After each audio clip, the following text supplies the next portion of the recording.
Audio Jungle.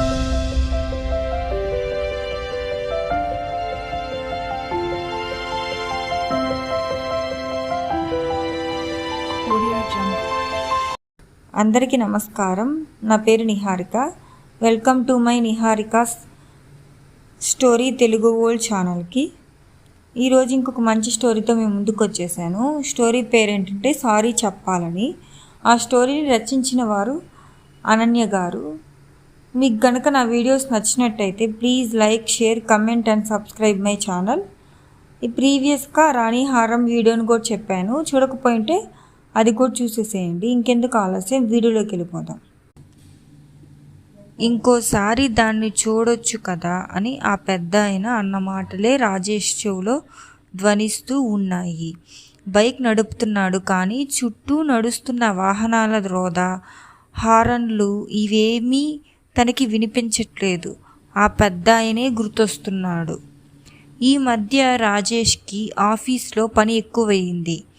ఆ విసుగంతా తన మీదే చూపిస్తున్నాడని అతని భార్య నిత్య ఆరోపిస్తూనే ఉంది. పేరుకి ఏరియా హెడ్డే అయినా చెప్పుకోవడానికి, ఖర్చు చేయడానికి జీతం బాగానే అందుతున్నా చేసే ఉద్యోగం మార్కెటింగ్ రంగంలో అవటం వల్ల కారులో తిరగటానికి 1-2 గంటలు పడుతుందని, బైక్ మీదే గంటల కొద్దీ గడపడం వల్ల నడుము, మణికట్లు నొప్పులు రావడం, దుమ్ము ధూళి వల్ల దగ్గులు, తలనొప్పులు, జుట్టు ఊడడం ఒకటేమిటి ఎన్నైనా వస్తున్నాయి ఇబ్బందులు. ఈ యాతనకి తోడు ఉద్యోగంలో టార్గెట్లు, శారీరకంగా మానసికంగా ఒత్తిడి ఎక్కువైపోతూ పెళ్ళాం బిడ్డలతో గడపటమే లేదు సరికదా, మాట్లాడే 4 మాటల్లోనూ విసుగు, చిరాకు ఉంటున్నాయి. నిత్య చెప్పడమే కాదు, తనకి తెలుస్తుంది. కానీ ఎంత వద్దనుకున్నా ఈ కోపం, విసుగు ఇంకా ఎక్కువవుతున్నాయి. ఉదయం అదే జరిగింది. చిన్న విషయానికి ఇంట్లో చిలికి గాలివానయ్యింది. తన పై స్థాయి మేనేజర్ ఒకతను ఊళ్ళోకి వస్తున్నానని కబురు పెట్టాడు.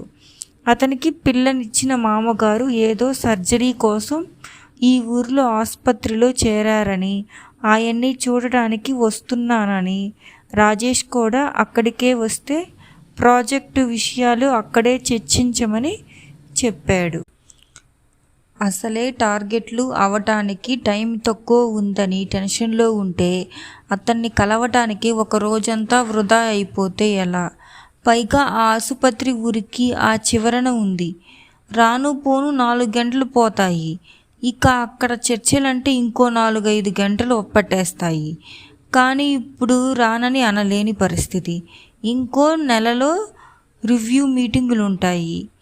ఈ బాస్ ఇచ్చే రివ్యూని బట్టే రాజేష్కి జీతం పెరుగుతుంది. ఇలాంటి సమయంలో అతనితో రాలేనని చెప్పడం రిస్కే.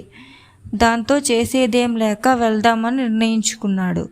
ఉదయమే బయలుదేరుతానికి నిత్యకి చెప్పాడు. ఉదయం పిల్లవాడికి స్కూల్కి సిద్ధం చేస్తూ ఇడ్లీలు వేసి పెట్టింది. పచ్చడిలో ఉప్పు వేయలేదని కేకలేశాడు. అయ్యో, ఇంకా వేయలేదు, అప్పుడే వడ్డించేసుకున్నావు అంది. అప్పుడేనా? 7ంటికి బయలుదేరాలి అని ముందే చెప్పాను కదా అన్నాడు. చంటిగాడికి స్నానం చేయించడానికి వెళ్ళాను, ఇదిగో వస్తున్నాను, 1 నిమిషం అంది. చట్నీ అంతా చేసిన దానివి, ఉప్పు వేయడానికి ముహూర్తం కుదరలేదా తమరికి అని విసుక్కున్నాడు. వాడు బాత్రూమ్కి వెళ్ళాడు. అందుకే వెళ్ళాను, వచ్చి వేద్దామనుకున్నాను, ఈలోపే నువ్వు వచ్చేసావు అంది. అంటే నేను రావటమే తప్పంటావా? పోనీ మళ్ళీ గదిలోకి వెళ్ళి ఒక అరగంట సేపు అద్దం ముందు నుంచొని రానా అని మళ్ళీ చిరుబురులాడాడు. ఇదిగో వచ్చేసే, ఆ ప్లేట్ పక్కకి పెట్టేసేయి, ఇదిగో ఉప్పు వేసిన చట్నీ ఈ ప్లేట్లో తిను అని ఇంకో ప్లేట్ అందించి అందులోకి ఇడ్లీలు మార్చింది. ఇప్పుడు ఆ పచ్చడి ఏం చేస్తావు, పడేస్తావా అన్నాడు. పడేయనులే అంది. డబ్బులు ఎక్కువైపోయాయి నీకు, సంపాదించేవాడికి తెలుస్తుంది బాధ అన్నాడు. పడేయను మహాప్రభు, నీకు టైం అవుతుంది కదా, బయలుదేరు అంది. అంటే నోరు మూసుకోమంటున్నావు అంతే కదా? కాదు, నిజంగానే టైం అవుతుంది కదా, ఇబ్బంది పడతావని. మొగుడితో తప్ప అందరితోనూ సవ్యంగానే మాట్లాడతావు. నా కర్మ, ఇప్పుడు నేనేమన్నాను? ఏమీ అనలేదు. నాకే ఊసుకుపోక అరుస్తున్నాను. సరే, వాడికి టైం అవుతుంది, స్నానం చేయించాలి. నువ్వు తినేశాక ఈ కాఫీ తాగు. తెలుపు దగ్గరికి వేసి వెళ్ళిపో. వేస్తానులే, మీ ఇంట్లో లాగా వదిలేసి వెళ్ళను. ఏంటి, ఏమన్నావు? ఏం లేదు. అంత ధైర్యమా? లేదు, ఏదో అన్నావు, చెప్పు. నిన్ను చాలా చక్కగా పెంచారని అంటున్నాను. ఇప్పుడు ఆ మాటలు మాట్లాడే టైం ఉందా నీకు? పొద్దున్నే లేచి వాడిని తెమిల్చి నాకు టిఫిన్ దగ్గరుండి పెట్టచ్చు కదా. రోజు అలాగే పెడుతున్నాను కదా. ఈరోజు వాడి స్కూల్ టైంలో నువ్వు బయలుదేరుతున్నావు, రోజు కంటే త్వరగా. అవును, అది నా తప్పే. చాలా సంతోషం. ఈ కాలంలో పిల్లలకి ఇవన్నీ ఏం తెలుస్తాయి? మొగుడు ఎంత కష్టపడి వచ్చినా అనవసరం. ఇప్పుడు మళ్ళీ మొత్తం ఆడవాళ్ళందరినీ ఒక తాటికి కట్టి స్టేట్మెంట్లు ఇస్తున్నావా? ఇక చాలు రాజేష్, నీకు వాడికి కూడా టైం అవుతుంది. నువ్వు మాట్లాడమంటే మాట్లాడతాను, వద్దంటే ఆపేస్తాను. అదే కదా నీకు కావాల్సింది. అది కావాలి, ఇది కావాలి అని పోరు పెట్టే పెళ్ళాం దొరికితే బాగుండేది. నీకు అడగట్లేదు కదా, అందుకే ఇంకా లోకువయ్యాను. పెళ్ళైన కొత్తల్లోనే బాగుండేది. వస్తూ వస్తూ మల్లెపూలో, పానీపూరీలో, చెరుకు రసమో ఏదో ఒకటి తెచ్చేవాడివి. ఇప్పుడు ఇంటికి రావడం అంటేనే బాధ అయిపోయింది నీకు. అయినా ఏనాడు ఏమీ అడగకుండా సహకరిస్తుంటే నాకు మిగిలేది ఇది. ఏదో ఒకటి చెయ్యి. పొద్దున్నే ఈ డిస్కషన్లు నా వల్ల కాదు. నీ టెన్షన్లన్నీ చూపించటానికి నేనే దొరికాను. నువ్వు కూడా అందరితోనూ బాగానే మాట్లాడతావు. నా విషయానికి వచ్చేసరికి కారాలు మిరియాలు నూరుతావు. పెళ్ళామంటే ముగుళ్ళందరికీ లోకువే. నువ్వు కూడా మగవాళ్ళందరినీ ఒక తాటికి కట్టి మాట్లాడుతున్నావు కదా. పానీపూరి కావాలంటే నువ్వు కొనుక్కొని తినొచ్చు, నన్నిలా దెప్పినక్కర్లేదు. ఎంతసేపు నీ గురించి నువ్వు ఆలోచిస్తావు. నాకేం చేస్తున్నావు? ఈ కాఫీ కూడా వేడిగా లేదు. చలిలో 20 కిలోమీటర్లలో బైక్ మీద వెళ్ళాలి. వేడి కాఫీ తాగే యోగం కూడా లేదు నాకు. ఇంకొక అరగంట నా మీద అప్పుడు కాఫీ వేడిగా ఉంటుంది. మరి నాకు కావాల్సింది పానీపూరి కాదు, అది తెచ్చిచ్చే నీ ప్రేమ, ఆదరణ. అది అర్థం చేసుకోవు. ఛీ, చెప్పినా నన్ను అర్థం చేసుకోదు. పైగా నేనే తనని అర్థం చేసుకోవాలట. బయటికి వెళ్ళే ముగ్గురిని చిరునవ్వుతో పంపించడం ఎప్పటికి వస్తుందో. అయినా నిన్ను అని ఏం లాభం? ఎవరి నుంచో వచ్చిన పోలికలు. రాజేష్ అంటే నన్ను అను, మా అమ్మా నాన్నని అనొద్దు. చాలాసార్లు చెప్పాను. నాకు చిరునవ్వు నవ్వాలనే ఉంది. ఇలా ఉండడం నాకేం ఇష్టం కాదు. నా మీద పొద్దున్నే ఇలా అరుస్తుంటే ఎలా నవ్వమంటావు? అంది నిత్య కన్నీళ్లు పెట్టుకుంటూ. మాట్లాడితే ఈ ఏడుపు ఒక్కటే అంటూ కాఫీ తాగకుండానే విసురుగా బయటికి వెళ్ళి బైక్ స్టార్ట్ చేసి రోడ్డున పడ్డాడు రాజేష్. చెవిలో ఎఫ్ఎంలో పాటలు పెట్టుకొని వింటూ 20 కిలోమీటర్లలో నగర వాహన సముద్రాన్ని ఈది వెళ్ళేసరికి కాస్త మూడ్ మారింది రాజేష్కి. హాస్పిటల్లో రాజేష్ బాస్ సత్యని కలిశాడు. ఐసీయూలో అతని మామగారిని ఒకసారి పలకరించి ఐసీయూ వెయిటింగ్ ఏరియాలో మూలకున్న 2 కుర్చీలు చూసుకొని కూర్చున్నారు ఇద్దరు. సత్య తన బామ్మర్దితో, నేను కాసేపు ఇక్కడ ఉంటాను కదా, ఒకసారి నువ్వు ఇంటికి వెళ్ళిరా అని పంపించాడు. కాసేపు ఆఫీస్ విషయాలు చర్చించుకున్నాక క్యాంటీన్లో బిస్కెట్లు, టీ లాగించి మామూలుగా రాజకీయాలు, షేర్ మార్కెట్లు కబుర్లు చెప్పుకుంటున్నారు ఇద్దరు. 2 కుర్చీలు అవతల కూర్చున్న ఒక వృద్ధుడిని ఇంతవరకు వాళ్ళు గమనించలేదు. ఆయనే రాజేష్ని పిలిచి, బాబు, ఇక్కడ ఫోన్ ఛార్జింగ్ పెట్టాను, నా బ్యాగ్ ఇక్కడ ఉంది. ఐసీయూ నుంచి నర్స్ నన్ను రమ్మని పిలిచింది. ఒక్కసారి వెళ్తాను, కొంచెం నా ఫోను బ్యాగు చూస్తారా బాబు అన్నారు.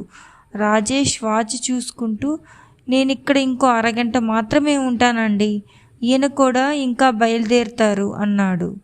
అబ్బే, 5 నిమిషాల్లో వచ్చేస్తాను బాబు అన్నారాయన. సరే, వెళ్ళిరండి అన్నాడు రాజేష్. ఆ పెద్ద ఆయన నడిచి వెళ్తుంటే గమనించాడు రాజేష్. చేతివేళ్ళు సన్నగా వణుకుతున్నాయి. చిన్న పిల్లల కంటే చిన్నగా బుడిబుడి అడుగులు వేస్తూ నడిచి లిఫ్ట్ వైపుకి వెళ్తున్నారు. 80 ఏళ్ళు పైనే ఉంటుంది వయసు. కాటన్ తెల్ల పంచె మీద లేత నీలం రంగు చొక్కా వేసుకున్నారు. చిన్న సంచి చేతిలో పట్టుకొని నెమ్మదిగా ఆ చిన్న చిన్న అడుగులతో లిఫ్ట్ చేరుకున్నారు. పాపం కదా రాజేష్, పెద్దవాళ్ళకి ఎంత కష్టం. పిల్లలంతా ఏ ఎన్ఆర్ఐలో అయ్యుంటారు.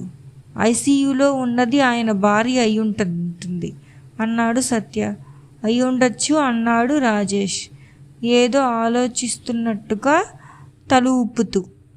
పిల్లలు అమెరికాకో ఆస్ట్రేలియాకో చదువుకో ఉద్యోగానికో వెళ్తాం అన్నప్పుడు ఆనందంతో అందరికీ మావాడు ఆ దేశంలో ఉన్నాడు, మా అమ్మ ఈ దేశంలో కాపురానికి వెళ్ళింది అని చెప్పుకుంటారు. తీరా పిల్లల ఆదరణ తల్లిదండ్రులకు అవసరం అయ్యేసరికి వాళ్ళు రాలేరు. ఇక్కడ వీళ్ళు ఒక్కరే ఉండిపోతారు. ఇప్పుడు మా బావమర్దిని చూడు, ఇక్కడ ఉన్నాడు కనుక కన్న తండ్రిని చూసుకుంటున్నాడు. మేము పిలవగానే పలికేలా ఉన్నాము కాబట్టి మా మామగారికి సర్జరీ అనగానే వచ్చి వాలిపోయాము. హాయిగా ఉన్నారు వాళ్ళు అని తన అభిప్రాయం తాను కుండ బద్దలు కొట్టినట్టుగా చెప్పుకోపోయాడు సత్య. అవునన్నట్టుగా తల ఊపుతూ వింటున్నాడు రాజేష్ తల్లిదండ్రులు తమ సొంత ఊళ్ళోనే ఉంటున్నారు తన అన్న వదినలతో. కనుక కొంత నిశ్చింతంగానే ఉంటుంది రాజేష్కి. అప్పుడప్పుడు తన ఇంటికి వస్తూ వెళ్తూ ఉంటారు. అత్తామామలకి నిత్య ఒక్కతే కూతురు. ఈ ఊళ్ళోనే పక్క ఏరియాలో ఉంటూ తరచూ రాకపోకలు సాగిస్తూ ఉంటారు వాళ్ళు కూడా. ఈలోగా ఆ పెద్ద ఆయన మళ్ళీ లిఫ్ట్ దిగి అలాగే బుడిబుడి అడుగులు వేసుకుంటూ దగ్గరికి వచ్చారు. ఈసారి మరింత నిశ్చింతంగా గమనించాడు రాజేష్. ఆయన చెయ్యి కాదు, మెడ కూడా వణుకుతున్నట్టుగా ఊగుతోంది. పాపం ఇంత వృద్ధాప్యంలో ఆయనకే ఇలా ఉంటే భార్యను చూసుకోవాల్సి రావటం ఎంత దారుణం అనుకున్నాడు. పెద్ద ఆయన పక్కకి వచ్చి కూర్చుంటూ, చాలా థ్యాంక్స్ బాబు, ఏదో సంతకం కావాలని పిలిచింది నర్సు అన్నారు. పర్వాలేదండి. ఏమన్నారండి ఐసీయూలో అని అడిగాడు రాజేష్. మా ఇంటి ఆవిడ బాబు 4 ఏళ్లుగా నలతగానే ఉంటుంది. 2 రోజుల కిందట రాత్రి ఉన్నట్టుండిగా వాంతులు చేసుకుంటే ఇక్కడికి తీసుకువచ్చాం బాబు అన్నారు. ఇప్పుడు బాగానే ఉందా అండి అన్నాడు రాజేష్. వాంతులు ఆగేలా ఏదో మందు ఆ రాత్రే ఇచ్చారు. ఏవేవో టెస్టులు చేశారు. ఊపిరితిత్తుల్లో ఏదో ఇన్ఫెక్షన్ మొదలై ఇప్పుడు మెదడుకు చేరిందన్నారు. సర్జరీ అవసరమా లేదా అని డాక్టర్లు మాట్లాడుకొని ఇదిగో ఇందాకే సర్జరీ చేసి చూద్దామని నిర్ణయించారు బాబు. అందుకే సంతకం పెట్టమంటే వెళ్ళి వచ్చాను అన్నారాయన ఆయాసంగా ఒక్కొక్క మాట పలుకుతూ. మీ పిల్లలు ఎవరూ దగ్గరలో లేరా అండి అడిగాడు సత్య. ఉన్నారు బాబు, 3 పిల్లలు ఈ ఊళ్ళోనే ఉన్నారు. రాత్రి ఒకరు పగలు ఒకరు ఇక్కడే ఉంటున్నారు. నన్ను ఇంటికి వెళ్ళిపోమన్నారు. నేనే ఇక్కడ ఉంటానని పట్టుబట్టాను. కొడుకు కోడలు స్నానాలు భోజనాలు చేద్దామని ఇందాకే వెళ్ళారు. కూతురు అల్లుడు ఇప్పుడే నాకు భోజనం తీసుకువస్తారు. రాత్రి మళ్ళీ చిన్న కొడుకు వస్తాడు అన్నారు. సత్య రాజేష్ ఒకరి ముఖాలు ఒకరు చూసుకున్నారు. మనం అనవసరంగా బోలెడు కథలు అల్లేసుకున్నాం కదా అన్నట్టు కళ్ళతోనే కనిపించకుండా నవ్వుకున్నారు. నేను ఫుడ్ కార్పొరేషన్లో చేసి రిటైర్ అయ్యాను బాబు. మాకు 22 ఏళ్లలోపే పెళ్ళయింది. అది నా మేనకోడలే. పాపం 60 ఏళ్ల పైనే ఒకరికొకరం తోడుగా గడిపాం. అదలా మాట పలుకు లేకుండా మంచం మీద పడి ఉంటే అని దుఃఖం పొంగుకు రాక వాక్యం పూర్తి చేయలేక ఆగిపోయి కళ్ళు తుడుచుకుంటున్నారు ఆయన. సత్య, రాజేష్ ఏమి మాట్లాడలేదు. అలాగే ఆయన్ని చూస్తూ కూర్చున్నారు. ఆయనే మళ్ళీ మాట్లాడారు. పిచ్చి పిల్ల చిన్నప్పటి నుంచి గలగలా మాట్లాడేది, కమ్మగా పాటలు పాడేది. ఈ మధ్య ఒక 3 ఏళ్లుగా ముసలిదయ్యింది. ఏదో 3 పూటలా వెళ్ళదీస్తూ వస్తున్నాం. ఇద్దరం ఉన్నాం కనుక పేరుకి మొగుడు పెళ్ళాలమే కానీ చిన్నప్పటి నుండి అది నాకు ఫ్రెండే. కలిసి ఆడుకున్నాం. నాకు 84 అయితే దానికి 81 ఏళ్ళు. 81 సంవత్సరాల స్నేహం మాది. ఇప్పుడు ఉన్నట్టుండి అలా పడి ఉండడం చూస్తే ఏమీ తోచట్లేదు అన్నారు శూన్యంలోకి చూస్తూ పెదవి విరుస్తూ. రాజేష్కి ఎందుకో పెద్ద ఆయన చాలా నచ్చారు. 81 ఏళ్ల స్నేహం, అందులో 65 ఏళ్ల సంసార జీవితం చాలా బాగుంటుంది. ఆదర్శ దంపతులన్నమాట. మేమైతే ప్రతిరోజు దెబ్బలాడుకుంటామండి. మీలాంటి వాళ్ళ నుంచి ఎన్నో నేర్చుకోవాలి అన్నాడు రాజేష్. ఆదర్శం అనేది చూసేవాళ్ళు అనే మాట బాబు. మాట మాట అనుకోకుండా ఏ మొగుడు పెళ్ళాలు ఉండరు. మళ్ళీ ఎంత త్వరగా కలిసిపోయాం అన్న దానిలోనే ఉంటుంది ఆదర్శమంతా. నాకు చాదస్తం ఎక్కువ, మా ఆవిడికి విసుగు ఎక్కువ. ఇక ఊహించండి మా కాపురం ఎలాంటిదో అని గర్వంగా నవ్వారాయన. రాజేష్ కూడా చిన్నగా నవ్వి, మరి ఎవరు సర్దుకుపోతారు అని అడిగాడు. అది సర్దుకుపోకపోతే నేను సర్దుకోకపోతే అది అన్నారు.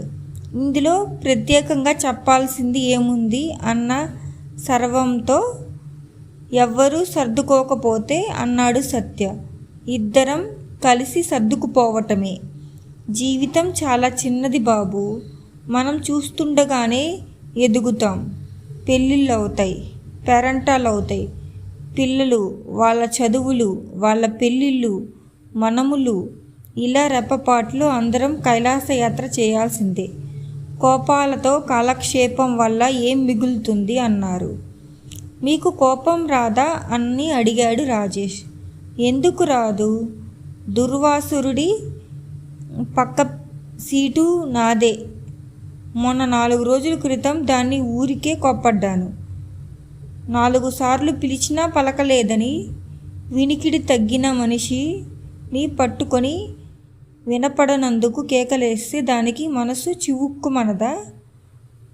ఒక పూటకి నాకు తెలివి వచ్చింది, కానీ ఆ రోజే అది ఈ హడావుడి చేసింది. ఇప్పుడు సారీ చెప్పాలని నాకున్నా అది నన్ను గుర్తుపట్టడం లేదు. అసలు కళ్ళు తెరవాలి, నన్ను చూడాలి కదా.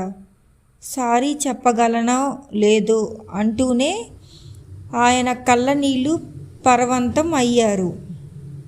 అంతలో మళ్ళీ పెద్ద ఆయన ఫోన్ మోగింది.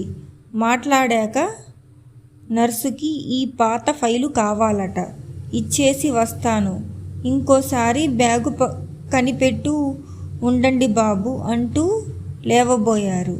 రాజేష్ చటుక్కున లేచి, నేను ఇస్తానండి, ఫైలే కదా, మీరు కూర్చోండి అన్నాడు.